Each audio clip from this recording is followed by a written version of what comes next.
Prince n'avait que 21 ans, un garçon grand, mince et beau, avec un charme qui pouvait faire sourire n'importe quelle fille sans qu'il ait besoin de dire grand-chose. Sur le campus, il n'était pas le plus riche ni le plus intelligent, mais il avait le sens de la parole et une soif de vie facile. Il voulait du confort, il voulait des choses dont les garçons de son âge ne pouvaient que rêver. De beaux vêtements, le dernier téléphone, de l'argent dans sa poche et le genre de respect qui venait quand les gens l'appelaient Sherman, préside. Puis vint Madame Belinda. Elle avait 44 ans, une femme qui avait vu l'argent, touché l'argent et vécu avec l'argent. Elle avait ses propres entreprises, des voitures et une grande maison à East Lynne. Elle était belle aussi, élégante, toujours bien habillée et se comportait comme une reine qui savait qu'elle dominait la pièce. Elle était plus âgée, oui, mais elle avait quelque chose que la plupart des jeunes femmes n'avaient pas, le pouvoir, l'influence et la confiance qui vient avec le succès. Quand Prince l'a rencontrée, ce n'était pas seulement de l'attirance, c'était une opportunité. Pour elle, Prince était jeune, frais et plein d'énergie, exactement ce dont ses nuits solitaires avaient envie. Pour lui, Belinda était un billet d'or, et très vite elle lui donna tout, pas seulement de l'argent de poche. Non, elle paya ses frais de scolarité à l'avance, elle lui donna une voiture, elle lui trouva un appartement entièrement meublé hors du campus, un endroit bien meilleur que les chambres hostiles où ses camarades se serraient. Elle lui acheta des vêtements, des baskets, des parfums, des montres.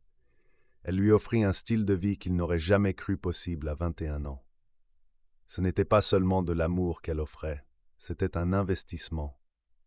Elle lui dit sans détour, « Prince, je te donne tout ça parce que tu es à moi. Après tes études, tu m'épouseras, tu ne courras pas après d'autres filles, je suis celle qui finance ta vie. » Et Prince, il sourit, hocha la tête et dit oui. Bien sûr qu'il a accepté. Pourquoi ne l'aurait-il pas fait? Elle mettait pratiquement de l'or à ses pieds. Il lui promit l'avenir qu'elle voulait, lui disant qu'il l'épouserait après l'école. Mais au fond de lui, il ne le pensait jamais. Pour Prince, Belinda n'était qu'une banque, une mécène, quelqu'un qu'il pouvait utiliser pour s'élever et briller. Il pensait qu'il était plus intelligent. Il pensait qu'il pouvait jouer le jeu, obtenir tout ce qu'il voulait, puis s'en aller quand il en aurait envie. Et ainsi, l'accord fut scellé. Très vite, le garçon qui mendiait autrefois de l'argent à ses amis était maintenant celui qui faisait sauter le bouchon des bouteilles aux fêtes du campus. Ses camarades le regardaient avec envie alors qu'il conduisait sa voiture à l'école. Les filles affluaient autour de lui, l'appelant Sherman. Il vivait comme un roi, et tout cela grâce à Belinda. Mais voici la chose. Alors que Prince pensait qu'il avait le contrôle, Belinda pensait que c'était elle qui tirait les ficelles. Dans son esprit, l'argent était le pouvoir. Et comme c'était elle qui finançait toute sa vie, elle croyait qu'elle le possédait. Elle le lui rappelait constamment. « Ne me fais pas honte. Ne pense jamais à sortir avec quelqu'un d'autre. Je suis la raison pour laquelle tu vis cette vie. » Et chaque fois, Prince souriait, lui embrassait la main et disait « Jamais bébé, tu es la seule. » Mais ce fut le début du jeu dangereux. Un jeu construit sur le mensonge, le contrôle, la cupidité et l'obsession. Au début, Prince jouait bien son rôle. Chaque fois que Belinda l'appelait, il répondait. Chaque fois qu'elle demandait à le voir, il y allait. Il lui souriait, lui murmurait des mots doux et se comportait comme le petit ami le plus loyal. Elle le croyait. Elle croyait qu'elle l'avait sous contrôle. Mais au fond, Prince était agité. Il n'avait que 21 ans, avec de l'énergie, un beau physique et du charme. Les filles sur le campus remarquaient son style de vie tape à l'œil. Elles voyaient sa voiture, ses baskets, ses chemises de marque, la façon dont il gaspillait l'argent aux fêtes. Soudain, Prince n'était plus juste un autre garçon. Il était le rêve et il adorait l'attention. Il se disait « Comment puis-je profiter de tout cet argent et ne pas profiter des filles aussi ?» Il connaissait l'avertissement de Belinda. Ne voit personne d'autre, mais il s'en fichait. Dans son esprit, il était trop intelligent. Il pensait que même si elle le découvrait, il pourrait toujours la flatter, la supplier, et elle lui pardonnerait.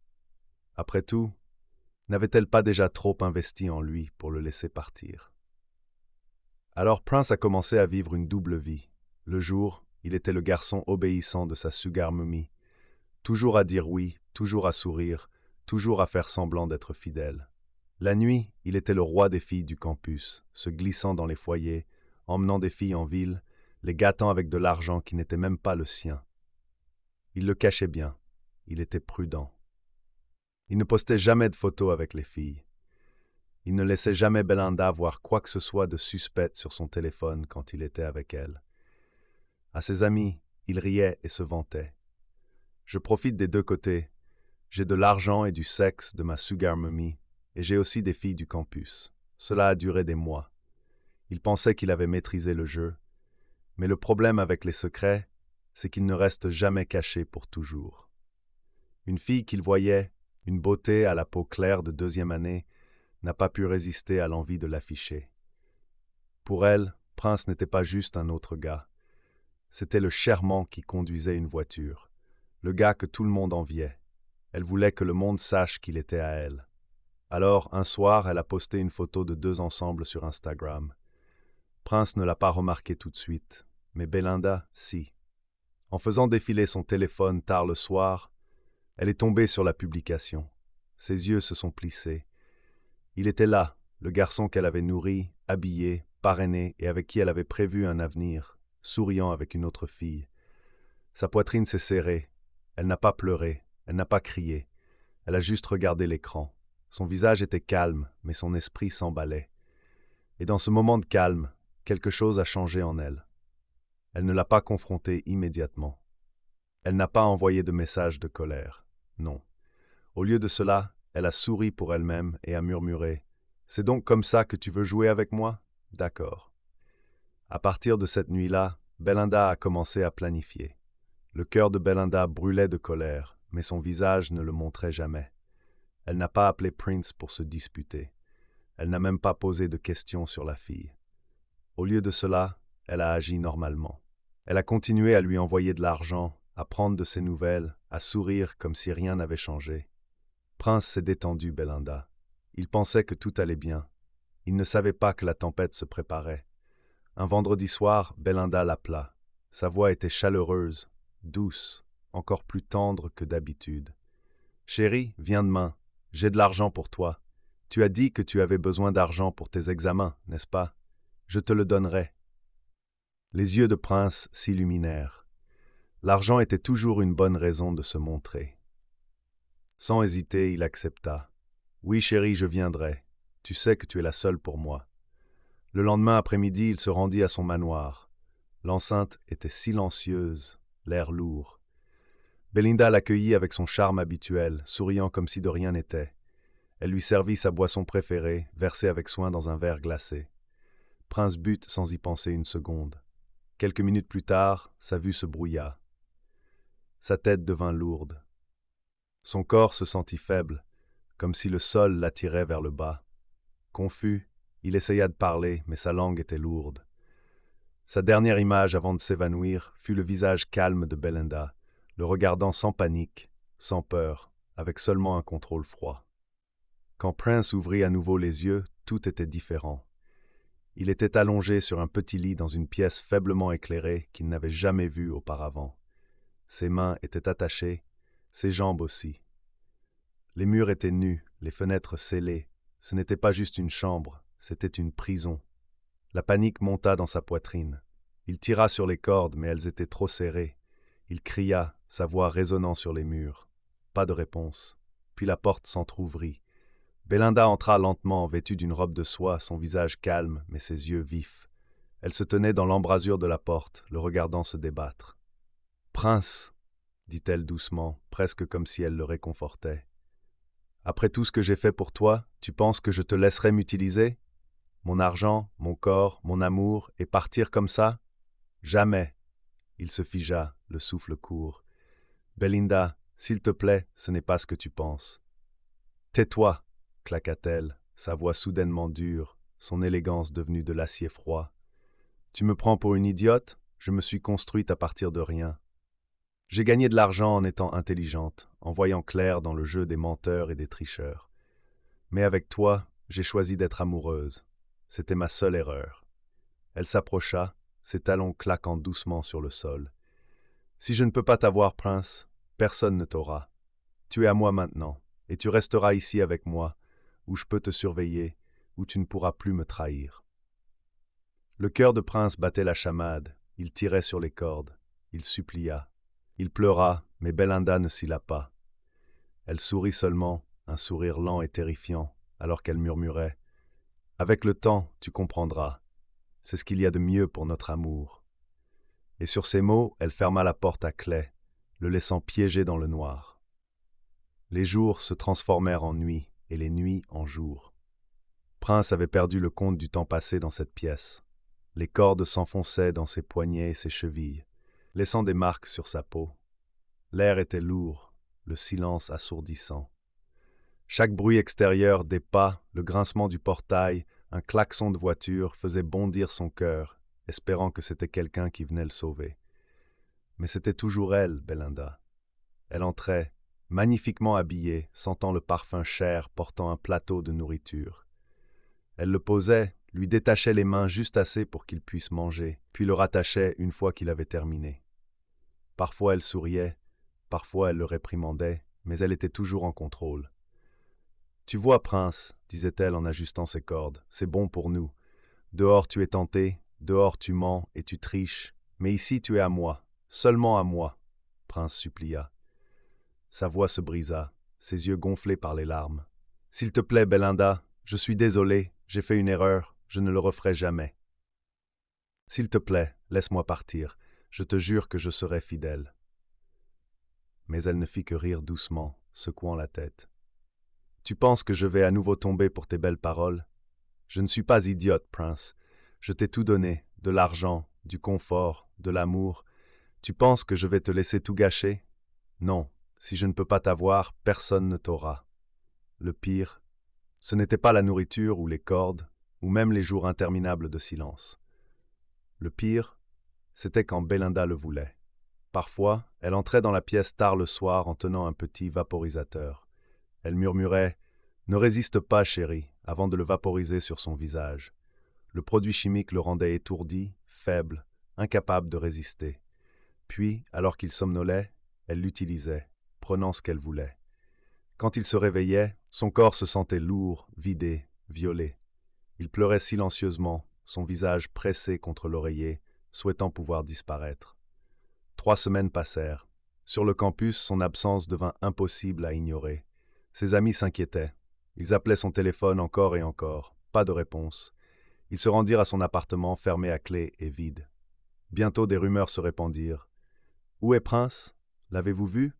Finalement, ses amis proches se rendirent à la police. L'enquête commença sur le campus. La disparition de Prince était maintenant le sujet de conversation dans tous les coins. Certains pensaient qu'il avait voyagé, d'autres chuchotaient que peut-être il avait rejoint une mauvaise bande et que quelque chose de terrible s'était produit. Mais ses amis les plus proches savaient que quelque chose n'allait pas. Ils le déclarèrent manquant, et la police intervint. Les agents commencèrent à poser des questions. Avec qui a-t-il été vu pour la dernière fois? Où allait-il d'habitude? Qui paye ses factures? Il ne fallut pas longtemps pour qu'une image commence à se former. Tout le monde savait que Prince avait une sugar mummy. Au début, les gens riaient quand la police posait des questions à son sujet. Certains plaisantaient même. « Si vous cherchez Prince, vérifiez la maison de cette femme. » Mais les rires s'estompèrent au fil des jours, et Prince était toujours introuvable. La police se rendit au manoir de Belinda.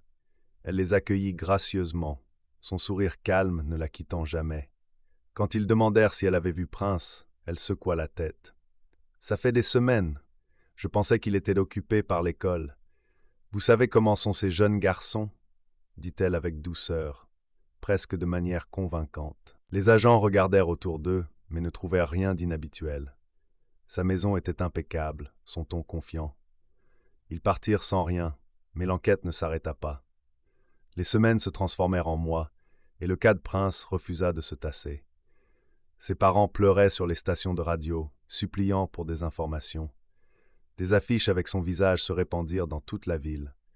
Les étudiants marchèrent, exigeant des réponses. La pression monta sur la police.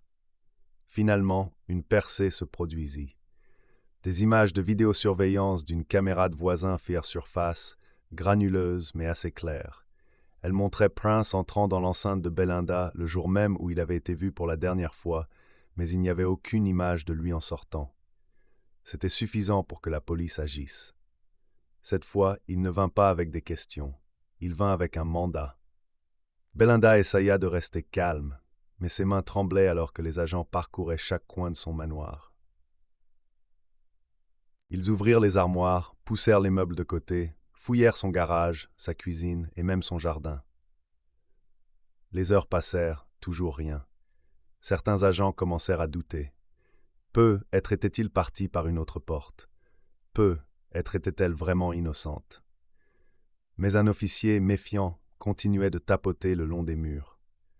Dans l'une des pièces de derrière, sa main heurta une section qui sonnait creux. Ils s'arrêtèrent, frappant plus fort. Ils réalisèrent que c'était un mur caché. Quelques coups de plus, et une petite porte fut forcée. Derrière, il y avait une pièce secrète, et à l'intérieur, attaché à un lit, faible et tremblant, se trouvait Prince. La pièce devint silencieuse. Les agents se figèrent un instant, choqués par la vue.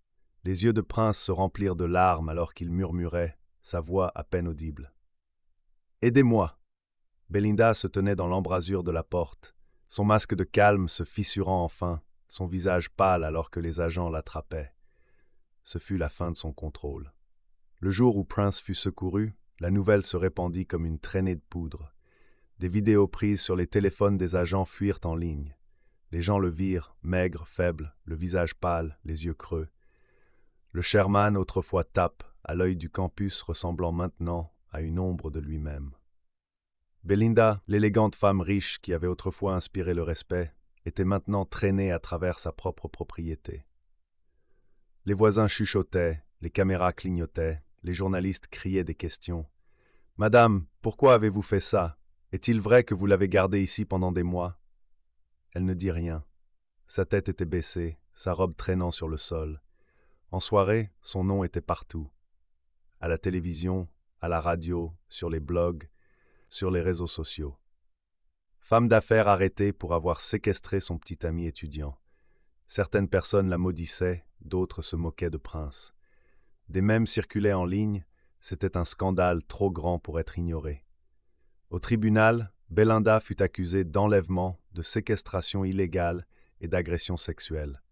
Ses avocats tentèrent de plaider, mais l'épreuve était trop forte. Elle fut condamnée à des années de prison. Quant à Prince, la liberté ne lui semblait plus être la liberté. Il ne retourna pas sur le campus. Il ne pouvait pas faire face aux regards, aux chuchotements, aux questions. Sa voiture, son appartement, ses vêtements tapent. À l'œil, tout cela était un rappel de la façon dont il avait été acheté et piégé.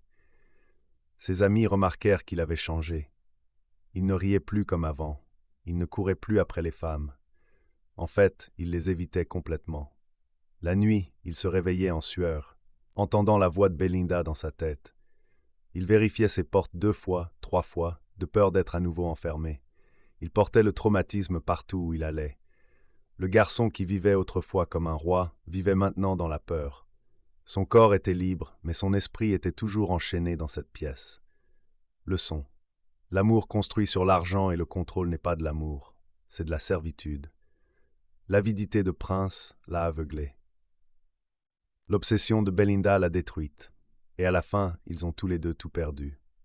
La vérité est simple. Quand on essaye de posséder des gens avec de l'argent, et quand on se vend pour le confort, on finit tous les deux par être des esclaves. L'un enchaîné par le désir, l'autre par la peur. Le véritable amour est la liberté. Tout le reste n'est qu'une autre forme de prison.